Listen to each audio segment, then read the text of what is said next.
Mike, this storm got tested. Just know Whoever gave the order to kill me. it's just us, no backup. You take the 6 of them back. Oh, no, you not. I rebuke you. The story starts in Miami with the famous bad boys. Mike is frantically driving his Porsche 911 Turbo, annoyed because he's late and blaming his friend Marcus for the delay. He demands Marcus to be quicker in the future. They stop briefly, and Mike gives Marcus $90 to buy food from a nearby store. Marcus, who loves eating, gets distracted by various products, especially a sausage. Just as he is about to pay, a thief enters, intending to rob the store. Marcus warns the thief to give up his plan, hinting that an irascible man might arrive and make him regret it. The thief ignores the warning, focused solely on his goal to steal and be happy. At that moment, Mike arrives, instructing Marcus to return to the car and blaming his tardiness for their delays. Before leaving, Marcus distracts the robber, allowing Mike to take control and shoot. They leave the store, urging the manager to call 911. Later, we see Mike's wedding to Kristen, who was once his physical therapist. At the ceremony, Kristen delivers a heartfelt speech, reminiscing about how she met Mike when he had nothing, and expressing her pride and unwavering support for him. They celebrate their union joyfully. Hours later, Marcus gives a speech, honoring Captain Conrad Howard, who is absent but represented by his daughter Judy and granddaughter Callie. Callie shares how much her grandfather adored them and would have encouraged them to keep their playful spirit alive. They toast the newlyweds. The celebration continues with enthusiasm, but amid the festivities, Marcus starts feeling ill. His heart races uncontrollably until he goes into cardiac arrest. Panicking, Mike seeks help for his friend. Marcus finds himself in the astral plane, reflecting on the significant moments of his life. He encounters Grandpa Howard, who tells him it isn't his time yet. Revitalized, Marcus returns to life, waking up in the hospital, relieved to be alive. He takes a deep breath, notices Mike asleep, and leaves the hospital. Mike wakes up and follows him to the roof, where Marcus shares his near-death experience. He describes feeling like he was at the bottom of the ocean, free from worries. During this trance, he met Captain Howard on a beach, who assured him it wasn't his time.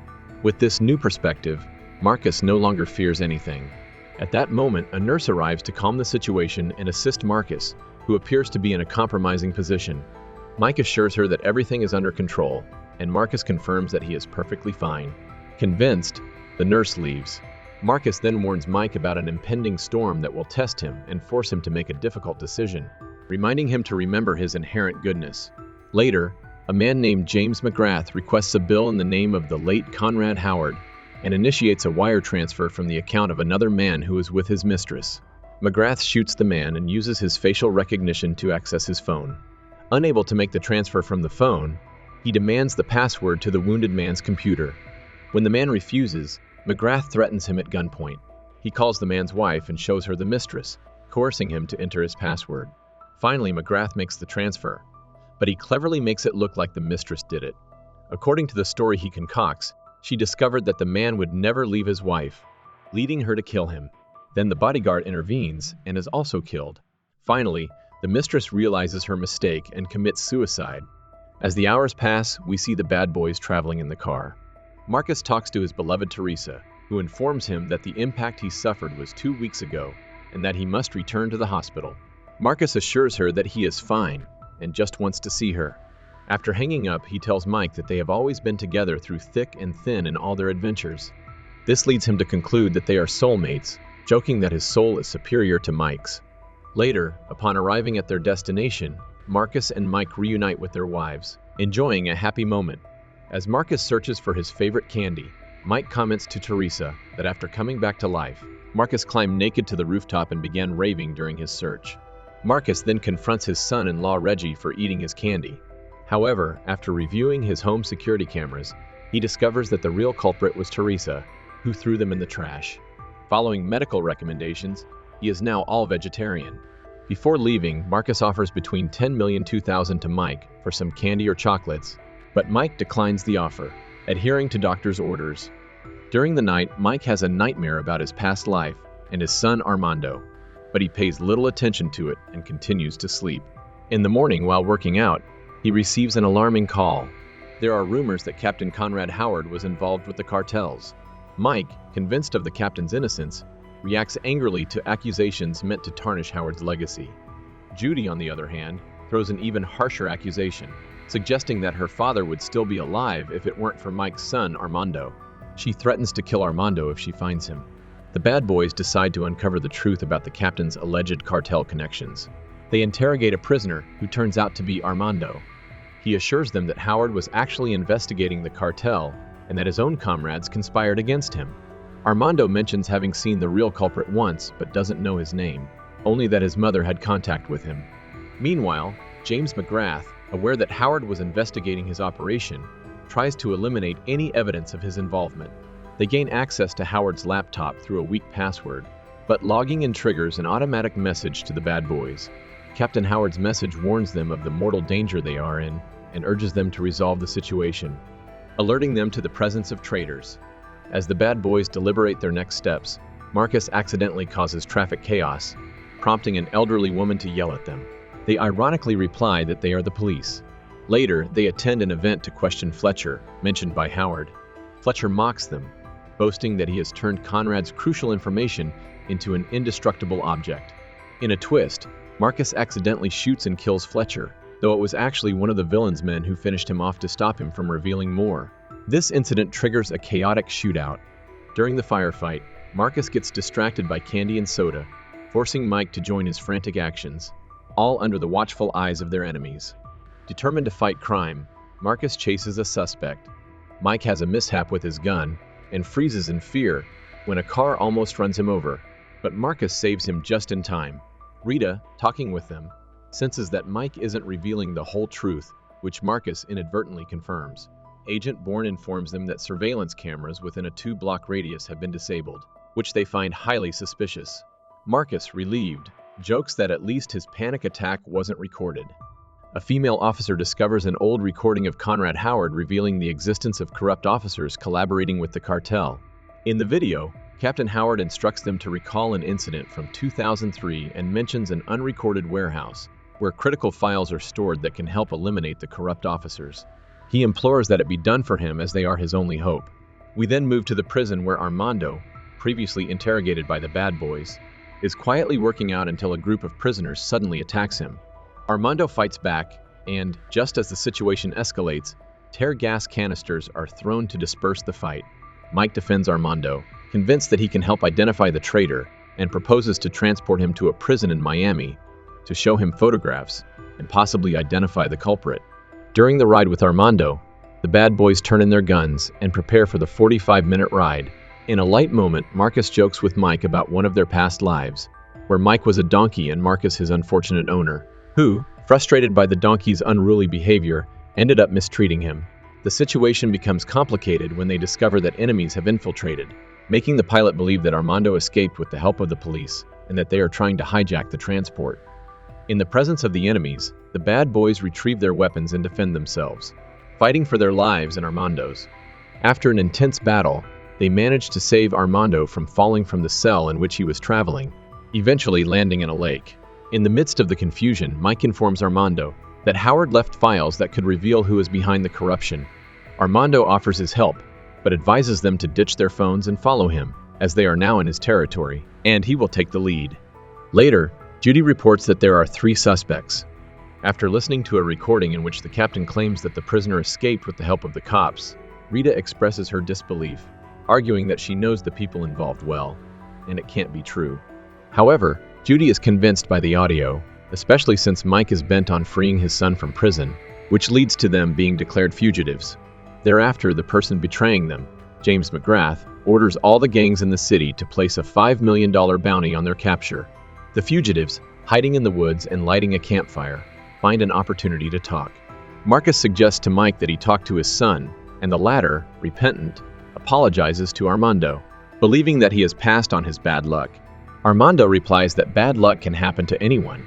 The next day, in search of clothes, they encounter some men who are camping. When they are caught, they try to make the campers believe that they are wrongfully accused because of their skin color. However, the campers are not fooled and demand that they sing a song by an artist whose name appears on the clothing to prove that it belongs to them. After a failed attempt to improvise a song, Armando seizes the opportunity to start a car and escape. Once safe, Armando asks Mike if he truly loved his mother. Mike confirms, but Armando responds with resentment, causing tension. Marcus tries to lighten the mood, but only makes things worse. To complicate matters, the car breaks down, forcing them to continue on foot. They arrive at a brothel owned by Mike's friend Tabitha, who offers them guns and phones in exchange for a night with Mike.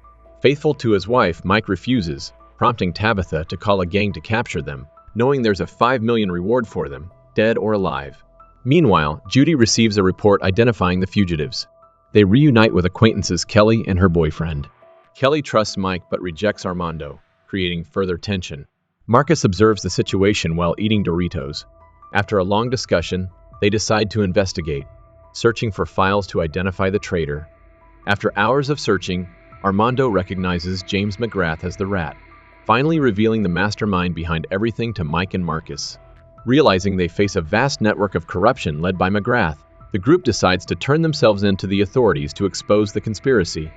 Mike contacts Rita to inform her of their decision, explaining they have enough evidence to dismantle McGrath's network. At that moment, Rita's boyfriend overhears the conversation and questions her feelings, revealing a possible connection to the corrupt network. This twist suggests he may be involved with McGrath, especially when it's revealed that McGrath knew the bad boys had compromising documents. McGrath, feeling threatened, orders his subordinates to impersonate cartel hitmen and take a hostage, planning a dramatic assault on Mike and Marcus's residence. Alerted to the impending invasion, Marcus takes swift action to ensure his family's safety, instructing his son-in-law Reggie to move the family to a safe location. Once Marcus confirms his family is safe, he prepares to confront the invaders. Displaying bravery and tactical skill, he neutralizes 12 attackers in a brutal and decisive manner, all under Mike's stunned observation. Meanwhile, elsewhere, Callie seeks out Christine to inform her that her mother is desperately searching for Mike. Kristen, confused and incredulous at the mounting tension, answers a call from Mike at the worst possible moment, just as the Rat bursts onto the scene. This results in Kristen and Christine being taken hostage. The Rat contacts Mike, demanding that he hand over his armed son in exchange for Christine and Callie's safety. Despite the threat, Mike decides to resist and fight back. They soon discover that Rita's husband, who had been an ally, is actually a traitor leaking information to McGrath. This revelation comes when they realize that only Rita knew the details of Mike's plan to turn himself in, and that McGrath was unusually well informed. Confronted with the betrayal, Mike informs Rita, who, horrified and betrayed, begins to act differently. She suggests they go to the police station to resolve the matter. However, her husband follows her and, in a tense confrontation inside an elevator, tries to attack her. Fortunately, Rita's colleagues arrive just in time to intervene, rescuing her and arresting her treacherous husband. After the incident, Rita and Mike reaffirm the importance of trust and loyalty within their team. Rita confronts her husband, who tries to justify his actions by claiming he was manipulated by McGrath and acted under pressure. Despite his explanations, Rita, filled with fury, silences him and focuses on ensuring everyone's safety. In a last-ditch effort to fool McGrath and buy time, Mike disguises his voice during a phone call with the Rat, tricking him into thinking they plan to move the hostages out of the country. During this conversation, Christine confronts McGrath about a visible injury on his hand. McGrath reveals he suffered a Colombian manicure, a method of torture inflicting extreme pain without causing death. He also threatens to kill Mike in front of her, to which Christine coldly replies that he really doesn't know her husband. The bad boys, led by Mike, set in motion an intricate plan to rescue the kidnapped girls, ingeniously using Rita's ex-boyfriend to trick the Rat. They sternly warn him that any attempt to alert his henchmen will result in his death within an extremely short span. With the plan in motion, the group arrives at an amusement park, rumored online to be the haunt of the elusive lizard dog. As they arrive, they witness the Rat meticulously organizing the hostages for transport by helicopter. In this crucial moment, they spot a lizard dog, revealing that Armando has courageously infiltrated the area and is now in a precarious situation. The tension mounts, and everyone anxiously waits for Mike to shoot James McGrath. However, in a surprising twist, Mike claims he doesn't have his gun. In reality, he does, but he's paralyzed by a severe panic attack. With Armando exposed to danger, an intense gunfight breaks out. Mike, still paralyzed by panic, is unable to act, prompting Marcus to intervene, shouting at him that this is no time for fear. He tries to snap Mike out of his state, inspired by the memory of the captain who reassured him that none of this was his fault. Mike tries to pull himself together, but Marcus slaps him energetically to bring him back to reality and motivate him to face the enemies. Despite continued panic attacks, Marcus persists and slaps Mike harder, reminding him of his identity as a bad boy, which finally rallies them to fight together. In a thrilling turn, police agent Bourne launches an aerial strategy, using drones to drop small bombs on the enemies, giving a crucial tactical advantage. Armando and the bad boys seize this opportunity to advance and attempt to rescue Christine and Callie. At the climax of the confrontation, when Mike finally faces the rat, a grenade unexpectedly detonates. Simultaneously, Rita arrives just in time to help, discovering her ex-boyfriend, implicated in the plot, is still alive. Determined to face her past, Rita decides to deal with him personally. Despite the epic struggle, Armando manages to rescue Callie. However, in an unfortunate twist, James McGrath captures Christine. Amid the chaos, Mike becomes trapped. Marcus, trying to help, accidentally breaks a glass, which falls near a baby lizard. Alone, Marcus falls into the water while Mike stays safely out of it, desperate to rescue him. Unarmed and facing the lizard's imminent threat, Marcus, fully trusting in the universe, tries to appease the animal by asking for love and peace. Contrary to his hopes, the lizard reacts aggressively, biting his arm. Facing this danger, Mike rushes down to help Marcus, demonstrating the unwavering solidarity and bravery that define the bad boys. Armando reassures Callie that he was sent by Mike and urges her to trust him. As they escape, several enemies intercept them, subjecting Armando to a severe beating. However, showing remarkable resilience, Armando overcomes each of his attackers. When Callie is about to reach safety, she realizes Armando needs help and returns to assist him. Together, they evade danger, but in the melee, they forget a bracelet with the initials best friends on the floor. Meanwhile, Rita confronts the traitor who compromised everyone. In an act of poetic justice, she hands him over to the hungry lizard, ensuring a fitting end to his treachery. Shortly after, Judy Howard discovers Callie's bracelet. Simultaneously, Marcus reaches a familiar beach, the place where he experienced his temporary death. There, he unexpectedly encounters James McGrath, who pulls a gun on him. At that critical instant, Mike arrives and is caught in a deadly dilemma as McGrath demands he decide which of them will die. Inspired by the memory of a wise man who predicted this difficult decision, Mike, convinced it is not yet his time to die, acts decisively and shoots McGrath several times, effectively neutralizing him, though he accidentally wounds Marcus's shoulder. Elsewhere, as Judy Howard attempts to shoot Armando, Callie bravely intervenes, standing in front of him and explaining how he saved her. Mike arrives in time to clarify the situation, leading Judy to recognize the bravery and sacrifice made to save her daughter. Grateful and with a new understanding, Judy allows them to leave before reinforcements arrive. Before parting, Mike gives his son emotional advice, urging him to live an honest and good life. Once the full truth about James McGrath is revealed, Mike and Marcus are cleared of all charges and are no longer considered fugitives, though the search for Armando continues elsewhere. In the following days, the team gathers in a public park for an informal lunch. Marcus proclaims himself the grill master, while Mike also claims his right to cook. This friendly culinary confrontation is interrupted by Reggie, who wants to use the grill to prepare his chicken. Initially, both Mike and Marcus oppose sharing the grill with him or each other, but eventually relent when they recall Reggie's heroic exploits. With the new arrangement, Mike prepares the potatoes, Marcus sets the table, and Reggie enjoys the grill, ending the day in a festive and reconciliatory atmosphere. Those are also the details of the movie. How do you like this movie? Remember to leave your comments below in the comments section. And don't forget to give me a like and subscribe to the channel. Thank you very much.